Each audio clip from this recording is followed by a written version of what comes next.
Hello friends, நம்ம என்ன பார்க்க போறோம் அப்படின்னா MBA 25202 பிசினஸ் அனலிட்டிக்ஸ் MBA ஸ்டூடெண்ட்ஸ்க்கான இம்பார்ட்டன்ட் கொஸ்டின்ஸ் தான் பார்க்கலாம்.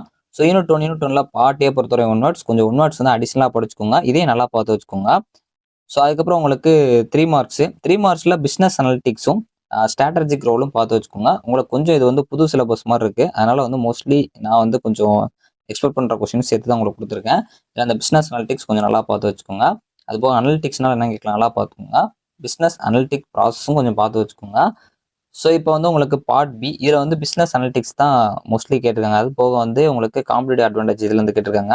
ஸோ ஃபஸ்ட்டு நீங்கள் படிக்க வேண்டியது business analytics for competitive advantages. இது வந்து ப்ரீவியஸ் எல்லாம் கொஞ்சம் கேட்டிருக்க கொஸ்டின் நல்லா பார்த்து வச்சுக்கோங்க.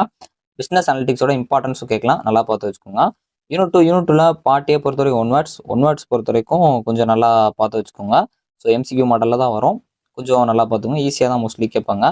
ஸோ அதுக்கப்புறம் உங்களுக்கு 3 மார்க்ஸ், இதில் வந்து டேட்டா கவர்னன்ஸ் இது கேட்டிருக்காங்க. முன்னாடி இன்ஃபர்மேஷன் ரிலேட்டடாக இருக்க கொஸ்டின்ஸ் நல்லா பார்த்து வச்சுக்கோங்க. HR அண்ட் டேட்டா ரெக்யர்மெண்ட் இது ரொம்ப முக்கியமான ஒன்று. டெக்னாலஜி பேஸ் பண்ணி கேட்கலாம். ஸோ ஃபஸ்ட்டு டேட்டா கவர்னன்ஸ் நல்லா படிச்சு வச்சுக்கோங்க. இன்ஃபர்மேஷன் பாலிசி நல்லா படிச்சு வச்சுக்கோங்க. அதே மாதிரி HR அண்ட் டேட்டா ரெக்யர்மெண்ட்ஸ் அதை டிஃபரன்ஸ் பண்ண சொல்லி கேட்கலாம், இல்லை டேரெக்டாகவும் கேட்கலாம், நல்லா பார்த்து வச்சுக்கோங்க. இது போக சேஞ்ச் மேனேஜ்மெண்ட் நல்லா படிச்சு வச்சுக்கோங்க. இந்த ரோல் பேஸ் பண்ணி வர கான்செப்ட்ஸ்லாம் இந்த பேப்பரில் கேட்பாங்க. அது எப்போயாவது ரேராக ஒரு சில இதில் வரும். அதனால் அந்த ரோல் பேஸ் பண்ணியிருக்க கான்செப்ட்ஸ் கண்டிப்பாக பார்த்துட்டு போயிருங்க. Role of technology. Part B பொறுத்த வரைக்கும் உங்களுக்கு organisational structure, infrastructure, quality base பண்ண கொஸ்டின் வரலாம். டேட்டா குவாலிட்டி மேனேஜ்மெண்ட் இது மாதிரி ப்ரீவியஸ் எல்லாம் கேட்டிருக்காங்க. ஸோ இந்த டைம் உங்களுக்கு அதே மாதிரி ரிப்பீட் ஆக மாட்டேங்குது. அதனால வந்து அதை விட்டுட்டு நீங்கள் வந்து ஆர்கனைசேஷனல் ஸ்ட்ரக்சர் வித் BA இது ஃபஸ்ட்டு படிச்சு வச்சுக்கோங்க. அதே மாதிரி மேனேஜிங் அனலிட்டிக்ஸ் இன்ஃப்ராஸ்ட்ரக்சர் இதுவும் நல்லா பார்த்து வச்சுக்கோங்க. டேட்டா குவாலிட்டி மேனேஜ்மெண்ட்டும் கொஞ்சம் பார்த்து வச்சுக்கோங்க. ஸோ அந்த மேனேஜ்மெண்ட் கான்செப்ட்ஸ் கொஞ்சம் பார்த்துக்கோங்க. அதில் சேஞ்ச் மேனேஜ்மெண்ட்டும் முக்கியம். ஸோ மோஸ்ட்லி தேர்ட் யூனிட்ல பார்ட் ஏ பொறுத்த வரைக்கும் 1 மார்க்ஸ் வந்து கொடுத்துருக்கேன். ஸோ இப்போ வந்து 3 மார்க்ஸு. ஸோ 3 மார்க்ஸ் பொறுத்த வரைக்கும் உங்களுக்கு sampling technique, visualising and exploring data இதெல்லாம் ரொம்ப முக்கியமான ஒன்று. டிஸ்கிரிப்டிவ் ஸ்டாட்டிக்ஸும் பார்த்து வச்சுக்கோங்க. இதில் இந்த விசுவலைசிங் அண்ட் எக்ஸ்ப்ளோரிங் டேட்டா ரொம்ப முக்கியம். சாம்பிளிங் டெக்னிக்ஸ் ரொம்ப முக்கியம், நல்லா பார்த்து வச்சுக்கோங்க. சம்டைம்ஸ் இது கொஸ்டினில் கூட கேட்பாங்க. டிஸ்கிரிப்டிவ் ஸ்டாட்டிஸ்டிக்ஸ் இது ரொம்ப முக்கியமான ஒன்று. அதுபோக வந்து இதில் இந்த விசுவலைசேஷன் என்ன கேட்கலாம், நல்லா பார்த்து வச்சுக்கோங்க. ஸோ பார்ட் பி பொறுத்த வரைக்கும் descriptive analytics, probability distribution, visualisation இது ரொம்ப முக்கியம். இதில் அந்த டிஸ்கிரிப்டிவ் அனலிட்டிக்ஸில் அட்வான்டேஜஸ் பார்த்து வச்சுக்கோங்க.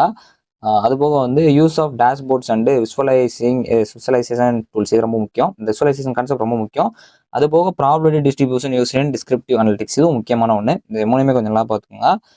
யூனிட் 4 பார்ட்டியை பொறுத்த வரைக்கும் 1 மார்க்ஸ் வந்து கொடுத்துருக்கேன். ஸோ இதெல்லாம் கொஞ்சம் நல்லா பார்த்து வச்சுக்கோங்க. ஸோ அதுக்கப்புறம் உங்களுக்கு பார்ட் 3 மார்க்ஸ் பார்க்குறப்போ உங்களுக்கு கிளஸ்டர் அனாலிசிஸ் இதுக்கு முன்னாடி கேட்டிருக்காங்க. லேர்னிங் பேஸ் பண்ணி, அதாவது சூப்பர்வைசர் அண்ட் அன்சூப்பர்வைசர் லேர்னிங் நல்லா பார்த்து வச்சுக்கோங்க. மாடல் வேலிடேஷன் ரொம்ப ரொம்ப முக்கியம். ப்ரெடிக்டிவ் மாடல், இதில் கிளஸ்டர் அனாலிசிஸ் ரொம்ப முக்கியம். Data driven and logic driven model இது சம்டைம்ஸ் பிக் கொஸ்டினில் கூட கேட்கலாம், நல்லா பார்த்துக்கோங்க. அதே மாதிரி சூப்பர்வைசர் அண்ட் அன்சூப்பர்வைசர் லேர்னிங் வந்து இதுவும் சம்டைம்ஸ் பிக் கொஸ்டினில் கேட்கலாம். இதை கொஞ்சம் டெப்த்தாக பார்த்துக்கோங்க. இதெல்லாம் ஈஸியாக தான் இருக்கும். மாடல் வேலிடேஷன் ரொம்ப முக்கியமான ஒன்று. ஸோ அதுக்கப்புறம் பார்ட் பியில் உங்களுக்கு ப்ரெடிக்டிவ் அனலிட்டிக்ஸ் ரொம்ப முக்கியம். டேட்டா மீனிங் கான்செப்ட் இது முன்னாடி கேட்டிருக்காங்க, அதோட டெக்னிக்ஸ் பார்த்துக்கோங்க. ப்ரெடிக்டிவ் அனலிட்டிக்ஸில் பெனிஃபிட்ஸு, கிரிட்டிசிசம், அப்ளிகேஷன் இதெல்லாம் பார்த்து வச்சுக்கோங்க. அதே மாதிரி உங்களுக்கு அந்த ப்ரெடிக்டிவ் மாடலிங் ப்ரொசீஜர் இதுக்கு ஜஸ்ட் பார்த்து வச்சுக்கோங்க. ஸோ யூனிட் 5ல பார்ட்டியை பொறுத்த வரைக்கும் 1 மார்க்ஸ் வந்து கொடுத்துருக்கேன், கொஞ்சம் நல்லா பார்த்துக்கோங்க. ஸோ அதுக்கப்புறம் உங்களுக்கு 3 மார்க்ஸ் பொறுத்த வரைக்கும் ப்ரிஸ்கிரிப்டிவ் அனலிட்டிக்ஸு, சிமுலேஷனு, ஸ்கீனரியோ பிளானிங் இது போக வந்து நான் லீனியர் இது லேட்டாக பார்த்துக்கோங்க. இந்த சிமுலேஷனும் சினரியோ பிளானிங் இது ரெண்டையுமே சேர்த்து கூட உங்களுக்கு கேட்கலாம், கொஞ்சம் நல்லா பார்த்துக்கோங்க. ப்ரிஸ்கிரிப்டிவ் அனலிட்டிக்ஸ் ரொம்ப முக்கியமான ஒன்று. நான் லீனியர் ஆப்டிமைசேஷன் பார்த்து வச்சுக்கோங்க. ஸோ அதுக்கப்புறம் உங்களுக்கு பார்ட் பி பொறுத்த வரைக்கும் ப்ரிஸ்கிரிப்டிவ் மாடலிங் டெக்னிக்ஸ் கேட்கலாம், நல்லா பார்த்து வச்சுக்கோங்க. மோஸ்ட்லி அந்த ஒவ்வொரு யூனிட்லையுமே அந்த ப்ரிஸ்கிரிப்டிவ் அனலிட்டிக்ஸு, அதே மாதிரி வந்து உங்களுக்கு ஒவ்வொரு யூனிட்லேயும் ஸ்டார்டிங்கில் இருக்கிற ஒவ்வொரு இதையும் பார்த்துக்கோங்க. அது 3 மார்க்ஸில் வரலாம், இல்லை உங்களுக்கு கொஸ்டினில் வரலாம். Role of decision support system இதுவும் பார்த்து வச்சுக்கோங்க. ப்ரிஸ்கிரிப்டிவ் மாடலிங் டெக்னிக்ஸ் பெனிஃபிட்ஸ் பார்த்துக்கோங்க. இந்த இதில் மாடலிங் டெக்னிக்ஸ் ரொம்ப முக்கியமான ஒன்று. ஸோ யூனிட் 6ல பார்ட்டியை பொறுத்த வரைக்கும் 1 மார்க்ஸு. இது வந்து உங்களுக்கு கொஞ்சம் புதுசாக இருக்கும் இந்த 6வது யூனிட்டு. ஸோ அதில் பார்த்தீங்க அப்படின்னா மோஸ்ட்லி இப்போ ரீசெண்ட் ட்ரெண்டில் இருக்கிறது வந்து அந்த AML பேஸ் பண்ணி கான்செப்ட்ஸ் வந்து கேட்கலாம். எத்திக்ஸ் இன் அனலிட்டிக்ஸ் முக்கியம். அதே மாதிரி அனலிட்டிக்ஸ் பேஸ் பண்ணி அனலிட்டிக்ஸ்னு வர எல்லாமே நல்லா படிச்சுங்க. மேனேஜ்மெண்ட் அப்படின்னு வர எல்லாமே நல்லா படிச்சிருங்க. பிஸ்னஸ் இன்டெலிஜென்ஸ் அண்டு BA இது டிஃபரன்ஸ் பண்ணி சொல்லி கேட்கலாம். ஒரு டைம் வந்து பிஸ்னஸ் இன்டெலிஜென்ஸ்னு 2 மார்க்கில் கேட்டிருந்தாங்க இதுக்கு முன்னாடி. ஸோ உங்களுக்கு ரெண்டுமே சேர்த்து வர வாய்ப்பு இருக்குது, நல்லா பார்த்துக்கோங்க.